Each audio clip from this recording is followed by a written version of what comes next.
পাঁচটি আইস তুলি নিয়ে আর জল ভরে এসো।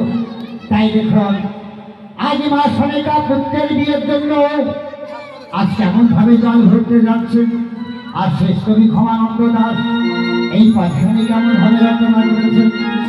আরে জল সাজিবে আমার স্বামী